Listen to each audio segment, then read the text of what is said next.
Nah sekarang kan ini sebenarnya adalah sebuah pertaruhan dari Presiden Prabowo beserta aparatnya kan, karena sekarang ini kan penguasa bukan dia lagi, bukan orang Solo itu lagi kan, penguasa adalah Presiden Prabowo beserta jajarannya. Ini adalah sebuah challenge, sebuah tantangan kepada Presiden Prabowo, apakah beliau sanggup untuk menjaga marwah, mengembalikan hukum yang diinjak-injak selama 10 tahun ini oleh Mulyono, apakah beliau sanggup untuk mengembalikan hukum itu kepada kemuliaannya? Ya, ini tantangan, ini adalah sebuah tantangan. Artinya Mulyono itu menantang Presiden Prabowo, ya kan, dengan perbuatan dia begitu. Ya dia menantang Presiden Prabowo, berani nggak nih hukum ditegakkan lagi nih Presiden Prabowo, kan begitu. Jadi ini sebetulnya yang dilawan oleh Mulyono ini bukan cuma rakyat seperti kita, tetapi juga Presiden Prabowo sendiri. Ternyata kami juga terkejut ya, karena harapan kami acara itu dirilai kan, sehingga masyarakat awam itu memahami apa yang kami diskusikan di ruangan tertutup tersebut. Kan ternyata UGM tidak melakukannya. Bahkan kemudian kami tanyakan apakah rekaman ini bisa kami terima, UGM menyanggupi, saksinya banyak ya, 20 orang di dalam ruangan tersebut. Sampai dengan hari ini rekaman tersebut tidak kami terima gitu ya. Sehingga UGM kan melakukan hawan prestasi terhadap undang-undang keterbukaan publik. Saudara sekalian, ini saya mau menghubungi Dr. Tiva ya. Tadi sudah tersambung, tetapi mudah-mudahan bisa tersambung kembali. Oke, alhamdulillah ya. Kita sudah live dan saya tadi memulai dengan tweet Anda pagi ini yang sudah saya bacakan. Tweet itu berbunyi bahwa saya tidak tahu urutannya yang mana, tapi yang jelas saya dilaporkan bagus. Mau saya tagih janji Jokowi, sesumbarnya hanya mau memperlihatkan ijazah asli dan seterusnya. Kemudian kalau saya, Dr. Tiva, Dr. Roy Suryo, Dr. Rismond dikriminalisasi oleh Mulyono, maka berikutnya akan muncul Tiva lain, akan muncul Roy lain, akan muncul Rismond lain, anak-anak muda hebat jenius penguasa teknologi yang akan menguak takbir kebohongan, tabir ya, takbir di sini bukan tabir, kebohongan ini ya. Sekali Allah membuka keran kebenaran, tidak ada satupun orang yang bisa menghentikannya. Saya ingin tanya bagaimana mood atau perasaan Anda hari ini, Dr. Tiva, setelah secara jelas Anda termasuk yang dilaporkan, karena di situ mulai dari Roy Suryo hingga Dr. Tiva. Yang tidak disebutkan secara jelas itu Rismond dan Rizal Fadila, tapi bisa dikatakan mereka karena inisialnya dan tentu apa yang mereka lakukan terakhir-terakhir ini. Silakan, dokter. Menurut saya ya biasa saja ya, karena gini, saya kan orang prediksi ya. Iya. Saya orang prediksi, artinya kan segala sesuatu yang terjadi kepada diri kita semua termasuk saya, itu kan sebenarnya prediksi kedepannya itu apa gitu. Jadi selalu ada kalkulasi-kalkulasi yang kita hitung, termasuk apa yang terjadi sekarang. Cuma saya surprise-nya itu kan prediksi saya kan tentu saja seperti yang dilakukan sama Mulyono gitu ya, beberapa hari terakhir itu kan dia sibuk mengumpulkan pengacaranya, dia sibuk bertemu dengan pengacaranya di Solo maupun di Jakarta, lalu kemudian juga sudah spill bahwa ada 4 nama yang bakal dilaporkan. Surprise-nya saya loh, kok yang lapor bukan dia ya gitu loh. Jadi itu surprise saya ya. Okay. Di luar prediksi saya, ada yang lebih cerdas lagi ini ternyata menggunakan ini. Tapi sebetulnya kalau kita lihat dari dari perilaku ya, dari perilaku Mulyono selama ini gitu ya. Maaf ya saya nggak sebut nama itu ya, saya sebut nama aslinya aja gitu, Mulyono ya. Nama aslinya kan Mulyono ya. Jadi perilaku Mulyono selama ini itu kan similar ya, seperti yang baru aja juga saya dengarkan penjelasan dari narasumber yang terdahulu ya, yang menyatakan bahwa ini meminjam dari kasusnya Habib Rizik sama kasusnya Habib Rizik lah yang paling terakhir ya, akhirnya menggunakan pasal karet 164 gitu kan. 160 KUHP. 160 KUHP ya kan gitu. Nah, lucunya kan itu 160 KUHP itu kan sebetulnya melakukan sesuatu lalala kepada penguasa. Nah, ini siapa penguasanya gitu? Orang dia pensiunan, pengangguran gitu loh. Penguasa, memang kita melakukan sesuatu apa kepada Presiden Prabowo? Saya ini pendukung loyal Presiden Prabowo, dan tentu saja saya sangat menghormati sejak beliau jadi Presiden 20 Oktober 2024 gitu loh. Saya sama sekali tidak ada tidak ada pikiran, bahkan tidak ada pemikiran sama sekali untuk melakukan sebuah hal yang merugikan Presiden Prabowo. Apalagi beliau ini 4 bulan itu malah kayak kayak kemudian jadi diperlakukan yang tidak baik oleh mantan pensiunan ini gitu loh, ya kan? Beliau ini presiden de jure maupun de facto, tapi perilaku dari si mantan ini kan seakan-akan Presiden Prabowo nggak ada. Itu kan saya marah sekali itu loh. Jadi ketika kemudian ada pihak atau ada sekelompok orang yang menggunakan pasal 160 KUHP untuk mengkriminalisasi saya karena saya menghasut dan sebagainya, sehingga lalala kepada penguasa, itu kan nggak tepat banget. Penguasa siapa? Penguasa Istana Solo. Ya, Dr. Tifa, saya bacakan pasal 160 itu ya. Jadi memang judulnya adalah kalimatnya, barang siapa di muka umum dengan lisan atau tulisan menghasut supaya melakukan perbuatan pidana, 1. Kemudian melakukan kekerasan terhadap penguasa umum, ya, 2. Kemudian 3, tidak menuruti baik ketentuan undang-undang maupun perintah jabatan yang diberikan berdasar ketentuan undang-undang. Diancam dengan pidana penjara paling lama 6 tahun dan pidana denda paling banyak 4 dan 1.000 dan seterusnya. Jadi kalau kita lihat memang yang disasar adalah menghasut supaya melakukan perbuatan pidana. Nah, ini yang kemudian menyerang penguasa kan gitu kan? Bukan. Kalau menyerang penguasa tuh delik berikutnya. Tidak mematuhi undang-undang, delik berikutnya. Jadi kalau kita misalnya lepaskan Jokowi bukan lagi penguasa umum, maka deliknya adalah delik penghasutan, yaitu menghasut untuk melakukan tindak pidana. Nah, menghasut melakukan tindak pidana. Bukan, menghasut untuk melakukan tindak pidana. Iya. Artinya yang dilaporkan itu dituduh menghasut untuk melakukan tindak pidana, kan begitu ya kalimat lengkapnya ya. Nah sekarang objek yang dipakai itu pada peristiwa apa gitu kan? Pada peristiwa tanggal 15 April 2025 ketika saya hadir. Dan ya, itu di situ kapasitas saya bersama dengan Dr. Roy Suryo dan Dr. Rismon Sianipar itu sebagai akademisi. Kami akademisi ilmuwan independen dengan latar belakang masing-masing, kan? Ya, kemudian diminta oleh aktivis yang hadir pada waktu itu di depan kamar 109 Fakultas Kehutanan UGM untuk mewakili. Ya, karena 5 orang yang sedianya itu diterima itu belum hadir ya, karena ada musibah begitu kan. Sehingga kami dengan berbesar hati kami mewakili gitu dengan semangat ya. Dan apalagi ini kan kita berjumpa dengan sesama kolega kita kan, sesama UGM gitu. Kami sebagai Kagama dan kami akan berjumpa dengan pimpinan dari UGM, itu adalah kawan kami gitu kan ya, sesama akademisi dan ilmuwan gitu.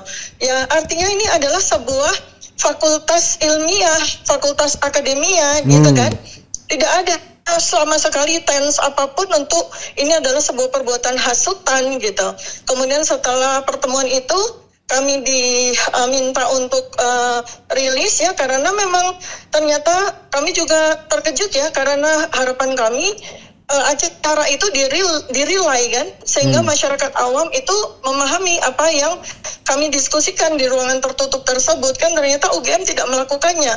Bahkan kemudian kami tanyakan apakah rekaman ini bisa kami terima, UGM menyanggupi, saksinya banyak ya, 20 orang di dalam ruangan tersebut. Sampai dengan hari ini rekaman tersebut tidak kami terima gitu ya. Sehingga UGM kan melakukan hawan prestasi terhadap undang-undang keterbukaan publik kan begitu. Nah, oleh karena itu maka kami kemudian rilis ya press 2 kali di depan wartawan dan khalayak yang jumlahnya juga tidak signifikan begitu ya. Hanya sekitar ratusan orang saja, sama sekali tidak ada mobilisasi. Kenapa? Karena pada saat itu 15 April itu kawasan UGM itu sudah dikepung sama pasukan yang luar biasa banyaknya di segala sudut lingkaran UGM itu. Abang Refli kan inget ya, kampus kita itu kan muter gitu. Nah itu mengelilingi itu udah penuh dengan polisi gitu, sehingga tidak banyak yang bisa masuk ke dalam lingkungan UGM gitu kan. Dan kami juga menyampaikan apa yang kami sampaikan kepada pimpinan UGM. Sekedar itu gitu ya. Dan kemudian tentu saja kami melakukan klarifikasi. Karena setelah pertemuan tersebut, pimpinan UGM melakukan press conference dan ternyata apa yang disampaikan juga tidak sama sekali tidak sesuai, sebagian tidak sesuai dengan apa yang terjadi di ruangan tersebut gitu. Nah, sehingga kami harus melakukan hak jawab kami kan. Kami melakukan klarifikasi gitu sebanyak 3 kali ya. Pertama adalah di depan ruangan 109, kemudian kami dipotong oleh aparat keamanan dan kami diminta untuk pindah dan kami mengikuti dengan patuh. Pindah kemana Pak? Oh, pindah ke ke gerbang UGM ya, pintu masuk UGM. Oke, kami ikut ke sana. Kami digiring ke sana untuk melakukan pelanjutan dari press conference gitu kan. Ya sudah, kami lanjut di situ. Lalu kemudian sore harinya kami bertemu dengan tim TPUA ya, Pak Rizal Fadila. Kemudian mereka ternyata setelah terlambat itu mereka berhasil untuk melakukan pertemuan yang kedua. Jadi tanggal 15 April itu yang terjadi adalah 2 kali pertemuan gitu kan. Pak Rizal Fadila beserta dengan tim TPUA berhasil bertemu dengan Wakil Dekan Fakultas Kehutanan UGM, dan kemudian kami sore hari bertemu untuk press conference untuk menyatukan kedua diskusi tersebut di dalam sebuah press conference yang kemudian dirilis ya oleh teman-teman media ya, sosial media, YouTube ya, Sentara TV dan sebagainya gitu. Jadi di mana letak kami menghasut? Kami justru datang sebagai akademisi dengan marwah ilmiah ya kan, untuk memberikan kewajiban kami sebagai akademisi dan ilmuwan untuk menyampaikan yang sebenar-benarnya dan sejelas-jelasnya kepada masyarakat umum. Kami ini bukan provokator, ya kan? Tidak ada di situ. Semua juga ratusan orang yang hadir itu para profesor, guru besar dari berbagai perguruan tinggi, keluarga alumni Gajah Mada, dan masyarakat-masyarakat yang kalau bisa dilihat ya, melalui foto-foto dan video-video itu adalah masyarakat menengah ke atas yang artinya intelektual gitu. Sama sekali nggak ada provokator di situ. Ya, Dr. Tifa ya, kemungkinan besar mereka tidak hanya mendasarkan kepada peristiwa di Yogyakarta. Karena kalau peristiwa di Yogyakarta saja, maka mereka akan mengadukan ke Polres atau Polresta DIY kan, Jogja. Tetapi kemungkinan besar mereka juga mengutip apa yang disampaikan oleh Dr. Tifa dan 3 orang lainnya, apa yang dituliskan dan lain sebagainya, sebagai sebuah tindak pidana menghasut. Apa tanggapan Dr. Tifa kalau memang itu yang terjadi dan kelihatannya memang mereka compiling juga? Ya. Nggak ada masalah, Jadi saya melalui aktivitas saya di sosial media ya, melalui aktivitas sosial saya di media bertahun-tahun gitu ya, itu bisa dilihat kok record saya kan, bisa dilihat record saya gitu ya. Kemudian kalau itu dikompil, kemudian habis itu juga dipakai sebagai dasar buat saya untuk digugat gitu ya, digugat secara pidana ya, secara pidana gitu ya. Dilaporkan gitu, melakukan tindak pidana. Dilaporkan ya. Dilaporkan ya, please go on, nggak ada masalah gitu loh. Karena saya ini marwahnya itu akademisi ya, seorang ilmuwan, dan saya adalah seorang bagian dari masyarakat yang punya hak untuk menyampaikan apapun, keluhan, apapun preferensi, apapun opinion, apapun komplain saya kepada pejabat sampai di level RI 1 sekalipun. Kenapa? Karena itu adalah hak dan kewajiban kita semua sebagai rakyat gitu. Jadi saya nggak ada masalah, dan saya bukan orang yang pengecut ya, yang menggunakan tangan atau mulut orang untuk melakukan apapun terhadap orang lain gitu kan. Saya nggak ada tindakan saya hapus isi konten saya di sosial media apapun, enggak. Saya bertanggung jawabkan itu. Ya kan, saya bertanggung jawabkan itu, karena itu juga dilakukan bukan oleh banyak orang ya, tapi maksudnya saya sendiri selalu bertanggung jawab gitu ya. Ada beberapa postingan saya yang saya hapus itu artinya karena saya merasa itu salah gitu kan, keliru, tidak berbasis data dan sebagainya. Saya hapus. Tapi kalau tidak berbasis, kalau artinya sekeras apapun saya bicara dan itu berbasis data akan tetap saya biarkan gitu, karena kebenaran itu tidak selalu manis ya dibaca, tidak selalu manis untuk didengar ya. Kebenaran itu bahkan mungkin seringkali terasa pahit, bahkan akhir zaman itu kebenaran itu seperti bara api gitu kan, panas sekali, membakar gitu ya. Tapi itulah apa ya, kalau kita bilang pejuang gitu ya, kita ini orang berilmu itu ya kan, kata Rasul kalau kita diam itu kita jadi setan bisu. Saya nggak mau jadi setan bisu. Saya harus menjadi menjadi kepanjangan lidah dari rakyat yang mungkin karena takut, karena apa, tidak punya dasar, tidak mampu untuk bicara. Kalau saya orang berilmu, saya wajib untuk menyampaikan, karena itu yang menjadi kewajiban amanah Allah memberikan kepada saya otak yang diisi ilmu sama Allah, ya saya harus bicara begitu. Dokter Tifa ya, Anda disebut-sebut sebagai salah satu ahli yang kemungkinan besar dimajukan dalam kasus gugatan perbuatan melawan hukum di PN Surakarta yang disebut juga Roy Suryo, kemudian Rismond gitu ya. Tiba-tiba Anda dilaporkan. Ada presiden sebelumnya yaitu Bambang Tri yang ketika dia menggugat PMH tiba-tiba ditangkap ya kan? Apakah Anda tidak melihat ini upaya untuk menghalangi Anda dan Rismond serta Roy Suryo untuk datang ke pengadilan dan membuktikan bahwa memang ada masalah dengan ijazah atau skripsi Jokowi? Atau bagaimana pendapat Anda? Iya, itu kan memang polanya dia begitu kan. Dari dulu selalu begitu kan. Pertama, kalau mengkriminalisasi orang atau apapun itu kan selalu menggunakan tangan orang. Kalau bahasa Jawa itu namanya nabok nyilih di tangannya. Nabok, dia nabok tapi pakai tangan orang lain. Kan itu memang udah jadi pola, udah jadi patternnya dia gitu kan.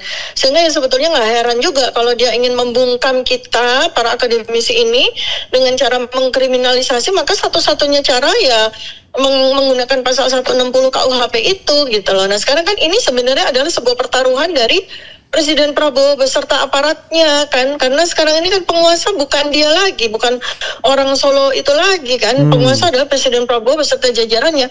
Ini adalah sebuah challenge, sebuah tantangan kepada Presiden Prabowo, apakah beliau sanggup untuk menjaga marwah, mengembalikan hukum yang diinjak-injak selama 10 tahun ini oleh Mulyono. Apakah beliau sanggup untuk mengembalikan hukum itu kepada kemuliaannya, untuk melindungi kebenaran, untuk melindungi rakyat yang dizolimi kan begitu. Ya, ini tantangan, ini adalah sebuah tantangan. Artinya Mulyono itu menantang Presiden Prabowo ya kan, dengan perbuatan dia begitu. Ya dia menantang Presiden Prabowo, berani nggak nih hukum ditegakkan lagi nih Presiden Prabowo kan begitu. Jadi ini sebetulnya yang dilawan oleh Mulyono ini bukan cuma rakyat seperti kita, tetapi juga Presiden Prabowo sendiri. Artinya apa ya, bahasa kasar sih saya nggak mau bilang dikencingin ya, tapi apa ya bahasa halusnya ya, ya itulah gitu. Kalau rakyat dia zolimin, kalau Presiden Prabowo dia injak-injak harga diri sebagai presiden gitu. Kalau Presiden Prabowo membiarkan ini semua terjadi gitu kan. Menurut Anda, Menurut Anda, apakah Presiden Prabowo nanti akan peduli dengan soal ini atau membiarkan saja? Artinya dia tidak terlalu ambil sudi. Saya ada dua pemikiran ya. Ini saya olah, tapi boleh saya bicara di sini ya. Jadi yang pertama adalah ada pada strata pertama, kedua gitu ya, itu saya melihat tendensinya Presiden Prabowo membiarkan ini secara organik terjadi gitu, secara alamiah terjadi, karena kan begini, ini kan kasusnya adalah sivil dengan sivil kan, rakyat dengan rakyat kan sebenarnya kan, ya kan sekarang kan rakyat dengan rakyat tapi menggunakan tangan kekuasaan, yaitu kekuasaan penegak hukum. Ya, nah artinya kan ini orang ini udah jadi rakyat, kemudian melawan rakyat kan, rakyat versus rakyat gitu. Nah dalam tataran strata pertama itu saya melihat Presiden Prabowo dalam konteks mendiamkan, artinya biar saja ini bergulir secara alami, secara organik begitu ya. Tapi kalau saya baca dari dari strata kedua ya, ini ketika kemudian ternyata yang terlibat itu, dan mungkin saja beliau surprise juga ya dengan terbuka semakin luasnya bahwa ini tampilan-tampilan data itu ternyata mungkin sekitar 80 hingga 90% itu ternyata fake gitu ya. Nah, beliau sepertinya tidak tinggal diam saat ini. Nah, saya berharap Presiden Prabowo tidak tinggal diamnya itu adalah untuk melindungi rakyat sejati dia, bukan seorang mantan yang ingin mempertahankan kebohongannya gitu. Jadi ya kita sekarang yang bisa kita lakukan kan doa ya, selain kita ikhtiar untuk terus menegakkan kebenaran. Ya kita berdoa semoga Allah kali ini menurunkan makarnya, wa makaru wa makar Allah. Ini saya bilang ini sih momentum ya. Jadi ini saya bilang momentumnya Allah ya. Karena gini, pertama tanggal 15 April saya sama Mas Roy itu hanya diminta untuk hadir menyemangati sekaligus ya kalau kita diperlukan sebagai narasumber gitu ya. Tapi ternyata qadarullah kan malah saya sama Dr. Roy sama Dr. Rismond yang malah jadi tamu di acara tersebut. Nah itu kan Allah kan yang berkehendak di situ kan gitu. Nggak ada tangan manusia loh di situ kan gitu.